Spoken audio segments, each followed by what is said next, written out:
Alright, Assalamu alaikum everyone. So just continuing off with Suhayla again. In today's episode, what we're going to do is, so we've got the halter on her already. You can probably see that it's fitting a little bit better than last time. We've done this maybe once or twice with her now, but we just want to, I guess, what she's doing here, learn to follow the feel of the rope. And so, in last time's episode, we talked about the idea of first you go with the horse, then the horse comes with you, and then we go together. And the first way that we go with the horse is that we match steps with them. In today's episode, hopefully we're going to now see maybe can Suhayla match steps with us.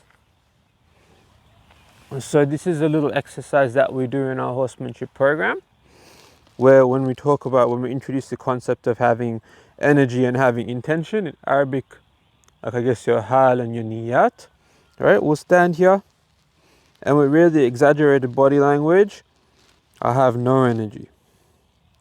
Then I'll bring up life through my body and I'll turn and I'll take a step in this direction, right? And I'll see if she will come up and if she'll walk with me. If she doesn't, with the extension of my hand, with the extension of my eyes, like I'll first look at her hind end, ask her to move it over, and then I'll ask with my hand. When she comes here, I'll bring my body language down again at the shoulder. So she was a little bit stiff there, but that's fine. And then we just give her heaps of scratches until she blinks. And we try that again. So I'm sorry I'm on this side of the camera, but my energy is down. I bring life up through my body. I'll pivot on my left foot. I'll take a step in this direction. Then I'll slowly look at her hip. And then I'll extend my hand out. I'll wave it up and down. I'll keep going. And once she steps up and over here, I'll soften. And then I'll be like, fantastic. Until she softens. So there she just blinked. She looked at me and blinked. Then cool, then we'll reset. Then she's wanting for me to be here. This is where she wants me to be. So then I'll turn and I'll look. I'll put my hand out and I'll soften. Yeah, and then I'll turn. Then I'll soften. Fantastic. And so she caught on to that pretty quickly. You see that? And oh, and I'll turn and I'll, fantastic. And now she's almost. So we'll just keep doing that until she finds that right here. That's the good spot to be. That's the beautiful, right? And everything starts from here. And now she's a little bit tense. I was maybe pushing her a little bit there, so she got a little bit tense. So now we'll just wait. But you'll see here in this initial groundwork, even with the halter, we're not really, like there's the slightest pressure in it when I turn my body, but we're not really like pulling at her or go left, go right. That's the next step.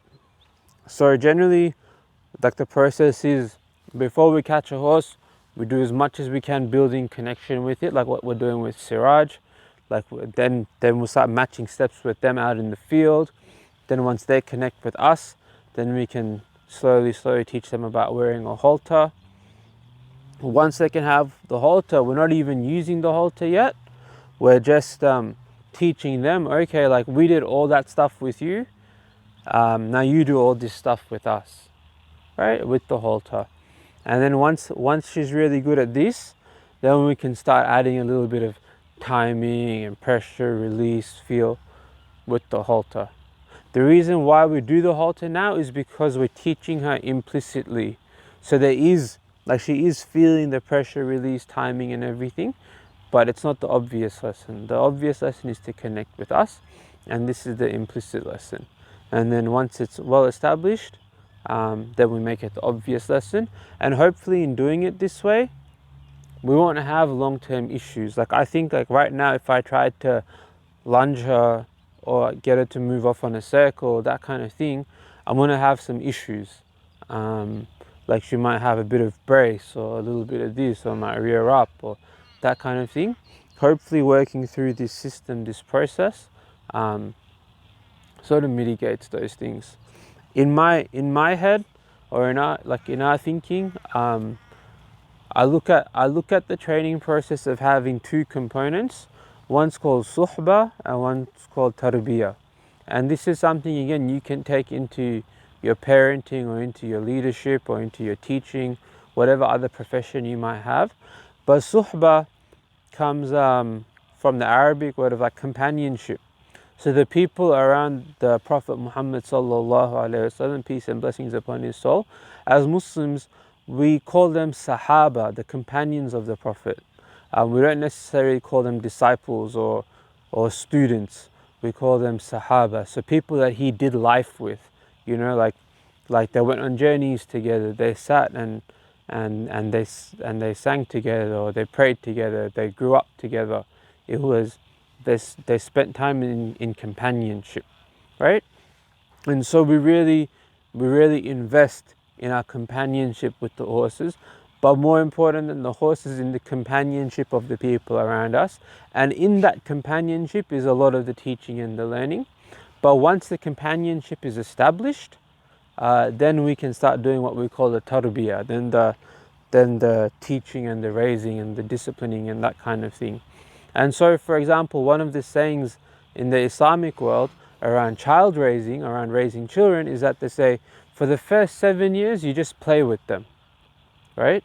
The second 7 years, you teach them, and the next third 7 years, you become their friend, right? And so if you look at that, it's like suhba, tarbiyya, suhba. It's like you just play with your kids, like your child. You play with your child. They're a child. That's what they're for. Then once they start getting a bit mature, as the 7 to 14, okay, maybe we need to talk a little bit about training and discipline and order and those type of things. And then once they've established into their adulthood, 15 upwards, okay, now we're friends because you're your own person and we can be friends. So I guess it's the same process with the horses, and it's interrelated, inshallah. So first we're going to spend time with them, build that confidence, and then we're going to go with them. Then we'll ask them to come with us. It's all slow, it's all happy, but the idea of suhba, sahaba, tarbiyya, this is what we're thinking, inshallah. So I hope that makes sense. And she's doing fantastic, mashallah. Good girl. So yeah, inshallah, we'll see you guys next time. Inshallah. And thank you for watching. If you've got any questions or comments, reflections, feel free to share them in the chat box, in the WhatsApp group, on Facebook. We'd love to hear from you. So I'm just really impressed and happy with this beautiful filly, this beautiful mare. MashaAllah, tabarakallah. Hey.